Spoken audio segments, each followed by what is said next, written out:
रेलगाड़ियों में बगैर टिकट सफ़र करने का मुझे काफ़ी तजुर्बा हो चुका था। मेरा भोपाल पहुंचना भी ज़रूरी था।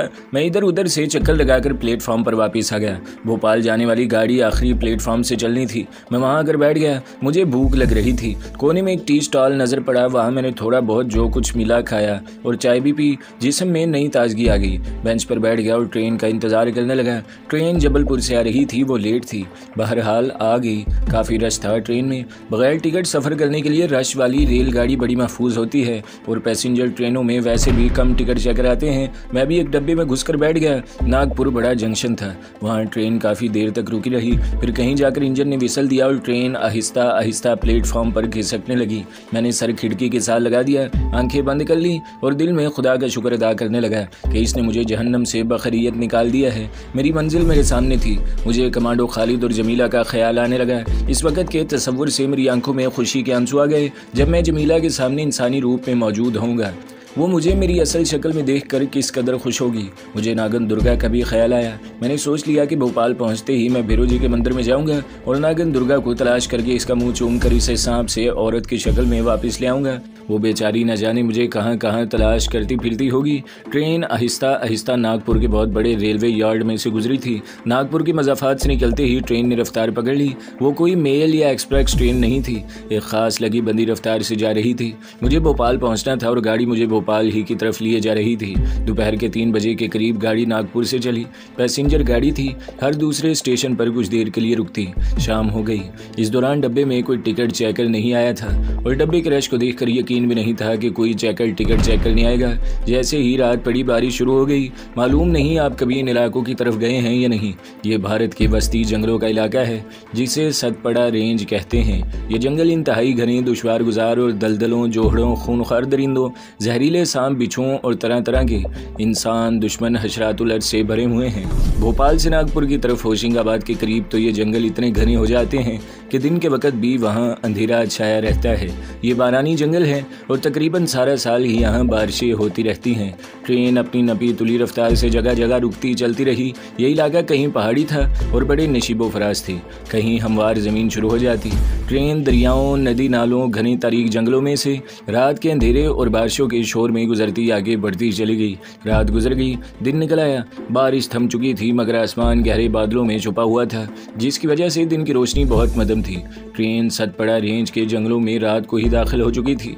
मैं अपनी दूसरी मुसीबतों में इस हकीकत को तकरीबन भूल ही चुका था कि मैं जिहादी कश्मीर का एक कमांडो भी हूँ और भारत में मकबूजा कश्मीर की फौजी जारहियत के जवाब में कई धमाके करा चुका हूँ और दिल्ली, भोपाल और मशरक़ी पंजाब की पुलिस मेरी तलाश में है। मैं इस बात पर बड़ा खुश था कि जागीरदारनी की कातिल हवेली और दक्षिणा के मनहूस वर्ग से जान बचाकर भाग आया हूँ। लेकिन जब एक स्टेशन पर गाड़ी रुकी और प्लेटफॉर्म पर 3 पुलिस वालों को एक जगह खड़ी देखा तो एकदम चौकस हो गया और याद आ गया कि मैं भोपाल पुलिस को भी मतलूब हूँ और आगे बड़ा शहर भोपाल ही है। लेकिन मेरा हुलिया इतना बिगड़ चुका था कि पुलिस के पास अगर मेरी फ़ोटो भी होती तो वो मुझे मुश्किल ही से पहचान सकती थी।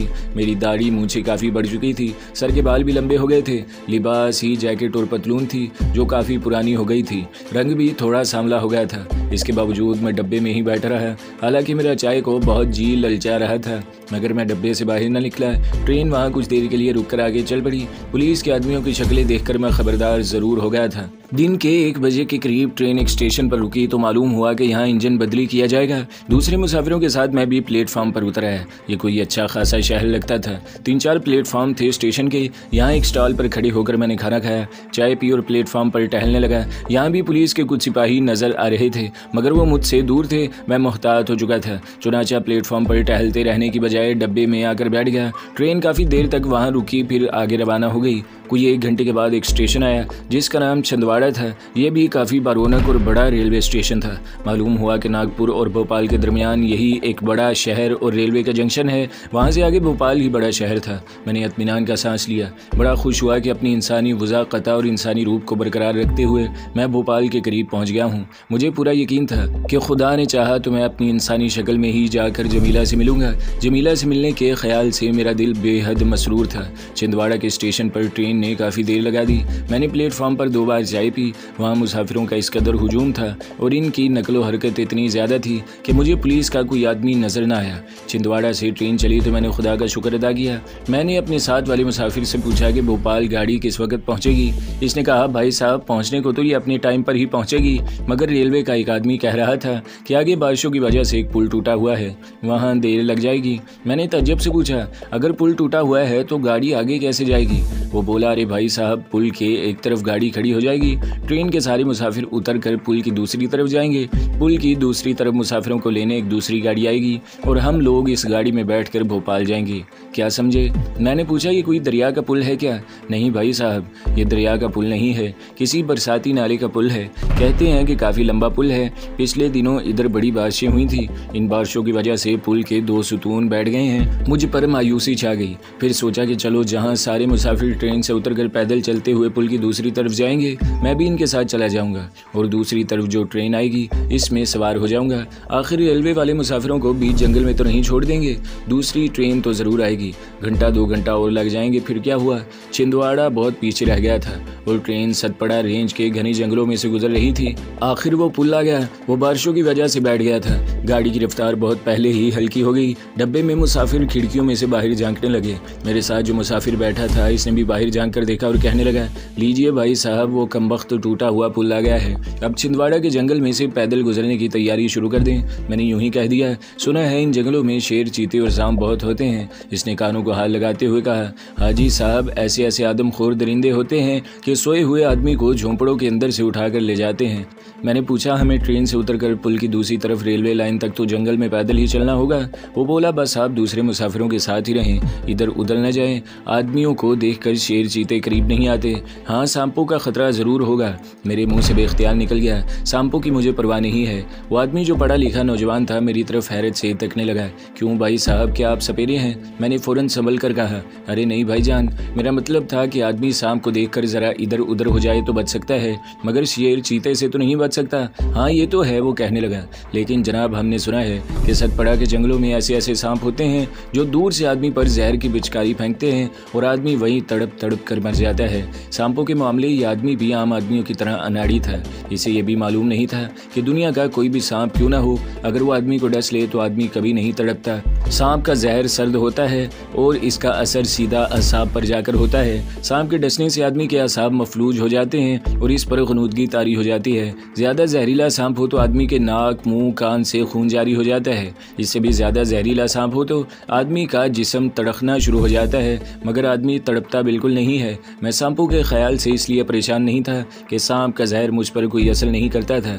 इसका मुझे तजुर्बा हो चुका था। मुझे ये भी इल्म हो चुका था कि मेरे बदन से बार बार सांप का रूप बदलते रहने की वजह से एक ख़ास किस्म की सांप की बू खारिज होती रहती है, जिसको आदमी महसूस नहीं कर सकता, मगर सांप फ़ौरन महसूस कर लेता है और इस बू की वजह से वो मुझे अपनी नस्ल का समझकर मुझ पर हमला नहीं करता, या अगर करता भी है तो इसका जहर मुझे कुछ नहीं कहता। ट्रेन अब आहिस्ता आहिस्ता हो गई थी, यहाँ तक कि वो एक जगह रुक गई। ट्रेन के दोनों जानिब जंगल ही जंगल था। ऊंचे ऊंचे छतरियों वाले दरख्त थे, झाड़ियाँ थी, ऊंची ऊंची घास थी, बांस के घनदार दरख्तों के झुंड भी थे। एक आदमी बाहर से आवाज़ लगाता गुजर गया कि यहाँ सब मुसाफिर उतर जाएं, आगे पुल के पार दूसरी ट्रेन खड़ी है, वो ट्रेन आगे जाएगी, ये ट्रेन यहीं से वापस चली जाएगी। आखिर वही हुआ जिसका डर था। मेरे साथी ने कहा, लीजिए भाई साहब, आ गया वो मनहूस पुल, अब आ जाइए नीचे। खुदा करे कि पुल की दूसरी तरफ ट्रेन पहले से मौजूद हो। ट्रेन के मुसाफिर अपना अपना सामान लिए नीचे उतर रहे थे और रेलवे को गालियां दे रहे थे। मैं भी नीचे उतरा। मेरा साथी मुसाफिर भी मेरे साथ अकेला था और इसके पास भी कोई सामान नहीं था। कहने लगा, भाई साहब, बगैर सामान के सफ़र करने का ये फ़ायदा होता है, जहाँ जी चाहे उतर जाओ। ये भी गनीमत थी कि बारिश नहीं हो रही थी। आसमान पर बादल ज़रूर झुके हुए थे। दिन का वक्त था, अभी सूरज गुरूब होने में काफ़ी देर थी। मुसाफिर रेलवे लाइन से उतरकर पगडंडी पर ट्रैक के दोनों जानिब आगे को चले जा रहे थे। जिन्होंने सामान उठा रखा था इनकी बुरी हालत हो रही थी। मेरा मुसाफिर साथी मेरे साथ साथ चल रहा था और सिगरेट का धुआं उड़ाते हुए इन मुसाफिरों पर फिक्रे चुस्त कर रहा था।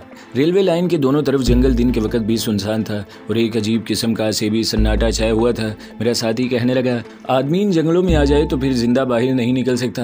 मैंने कहा, लेकिन जंगलों में शिकारी भी तो शेर का शिकार करने आते हैं, मैंने इनके बड़े किस्से किताबों में पढ़े हैं। वो बोला, अजीन जंगलों में शिकारी भी फूंक फूंक कर चलते हैं। यहाँ के शेरों ने बड़े बड़े नामवर शिकारियों को फाड़ खाया है।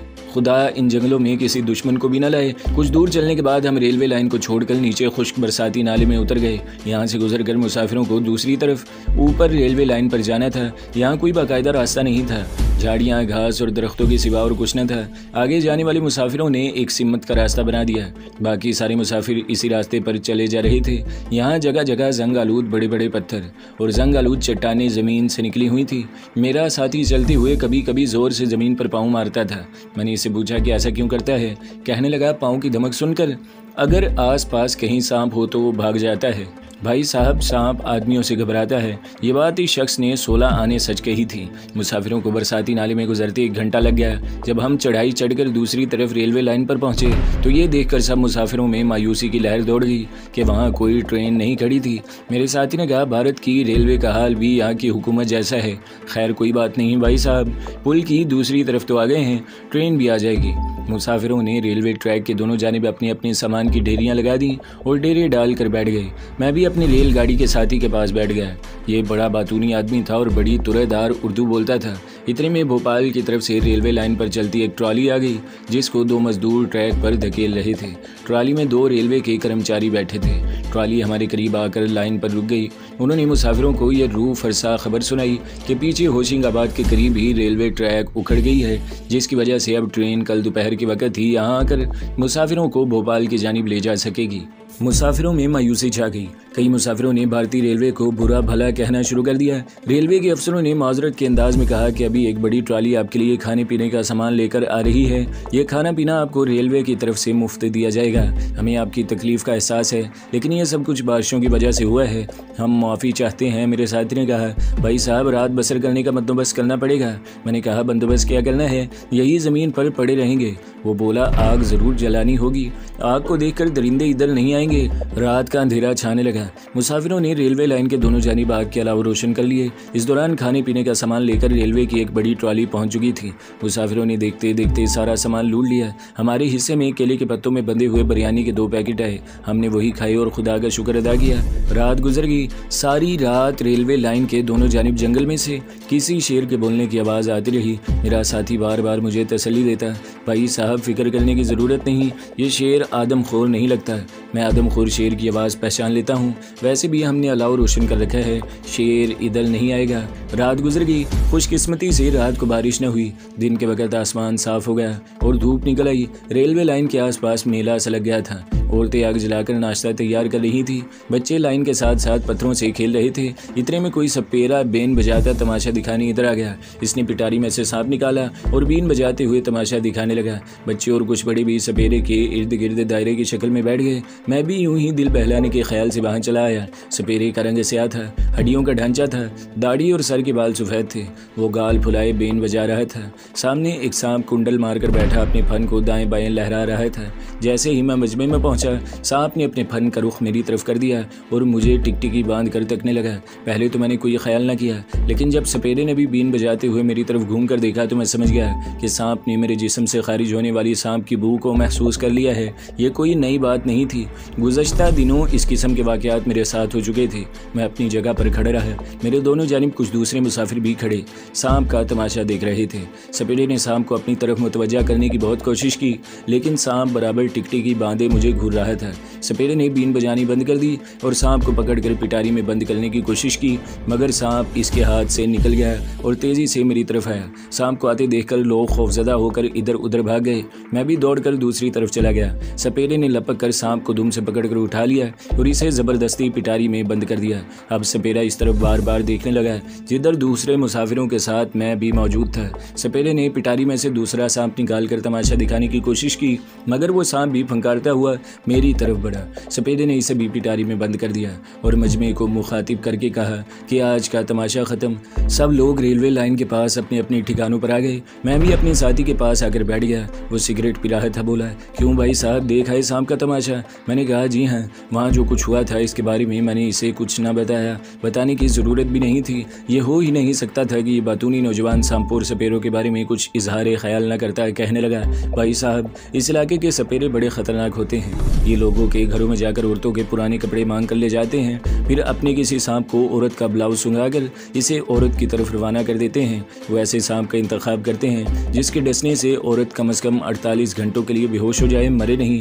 बस फिर वो इस औरत के घर पहुंच जाते हैं और इलाज करने के बहाने 400-500 रुपये हथिया कर औरत को होश में लाते हैं और चल देते हैं। मेरे कान इस बातूनी मुसाफिर की तरफ थे और आंखें जंगल की तरफ जाने वाली एक पगडंडी पर लगी हुई थी। पगडंडी पर दरख्तों के नीचे वही स्याफाम सपेरा बैठा बीड़ी पी रहा था और थोड़ी थोड़ी देर बाद मेरी तरफ देख लेता था। शायद इसे मेरे पुरस्कार शख्सियत का थोड़ा सा इल्म हो गया था। मैंने इसकी कोई परवाह न की और अपने साथी से बातें करने लगा। कुछ देर बाद मैंने जंगल वाली पगडंडी पर निगाह डाली। सपेरा गायब हो चुका था, वो वहाँ नहीं था।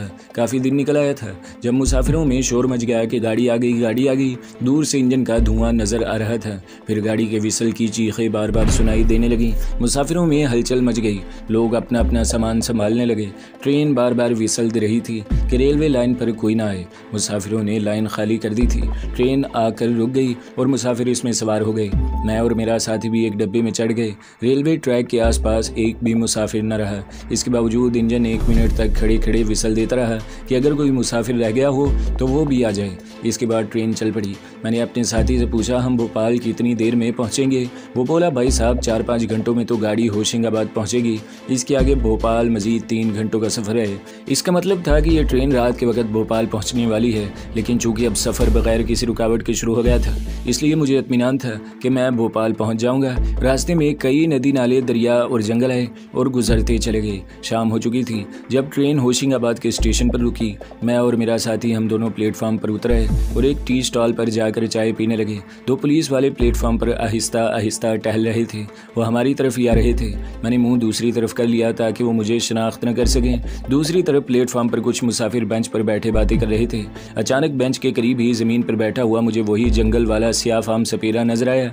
इसने सांपों की पिटारी वाला झोला अपने आगे रखा हुआ था और बीड़ी पी रहा था। मेरा माथा ठनका, कहीं ये शख्स मेरा पीछा तो नहीं कर रहा। आखिर इसको मेरी पुरस्कार शख्सियत की निशानदेही इसके सांप ने कर दी है। मैंने इसे ज़्यादा अहमियत न दी, इसलिए कि मेरे लिए ये कोई अनोखी बात नहीं थी। इससे पहले कई बार सपेरे मेरा ताकुब कर चुके थे। सिर्फ इतना ख्याल ज़रूर था कि कहीं सपेरे के पास कोई ख़तरनाक मंत्र ना हो और वो ये मंत्र मुझ पर फूंकने की कोशिश न करे। लेकिन मैं इसे अपने करीब आने का मौका ही नहीं दूंगा। बस मुझे इस सपेरे से मोहतात रहने की ज़रूरत थी। मैं इन ख्यालात में उलझा हुआ था कि किसी ने मेरे कंधे पर हाथ रख दिया। मैंने पलट कर देखा। दोनों पुलिस के सिपाही मेरे सामने खड़े थे। इनमें से एक ने मुझसे कहा, तुम कहाँ से आए हो, कहाँ जा रहे हो? मेरा साथी मेरे पास ही खड़ा था। वो चूँकि बातूनी नौजवान था, कहने लगा, थानेदार साहब हम नागपुर से आ रहे हैं, भोपाल जाएंगे। क्यों, क्या बात है, खैरियत तो है? पुलिस के सिपाही ने इसकी तरफ देखकर सख्त लहजे में कहा, तुमसे मैंने कुछ नहीं पूछा, तुम खामोश रहो। सिपाही दोबारा मेरी तरफ मुतवज्जा हुआ। क्यों भाई, कहाँ से आ रहे हो? मैंने अपनी हवास को कतई मुंतशिर न होने दिया। बड़े एतमाद से कहा, नागपुर अपने बड़े भाई से मिलने गया था, अब भोपाल वापस जा रहा हूँ। भोपाल में क्या करते हो? मैंने यूं ही कह दिया, गवर्नमेंट कॉलेज की लाइब्रेरी में काम करता हूँ। भोपाल में कहाँ रहते हो? मैंने कहा, वहीं कॉलेज के क्वार्टरों में रहता हूँ। मैंने देखा कि इन सिपाहियों में से एक हवालदार था। मुझसे पूछगछ वही कर रहा था। इसने दूसरे सिपाही से कहा, इसकी तलाशी लो। तब मेरा बातूनी साथी बीच में बोल पड़ा, जनाब आपके पास तलाशी के वारंट है? हम भारत के नागरिक हैं, आप बगैर वारंट के किसी की तलाशी नहीं ले सकते। इस पर हवालदार ने मेरे साथी को गिरबान से पकड़कर एक तरफ धकेल दिया। तुम चुप रहोगे या नहीं? मेरा बातूनी दोस्त वहीं दबक गया। सिपाही मेरी तलाशी लेने लगा। मेरे पास कुछ नकदी थी और कुछ नहीं था। मैं भूल ही गया था कि मेरी जैकेट की जेब में गार वाले सांप का दिया हुआ स्याह मोहरा है। सिपाही ने मोहरे को निकालकर गौर से देखा, फिर हवालदार को पकड़ाते हुए कहा, ये काला पत्थर इसकी जेब से निकला है। हवालदार ने मोहरे को गौर से देखते हुए पूछा, ये क्या है? मैंने कहा, पत्थर है, रेलवे लाइन पर से उठाया था, मुझे अच्छा लगा, आपको अच्छा लगता है तो ले लें। हवालदार ने मोहरे को दूसरे हाथ में लेते हुए कहा, यह गर्म क्यों है? मैंने कहा, यह पत्थर ही ऐसा है। इसने मोहरा मेरे हवाले कर दिया।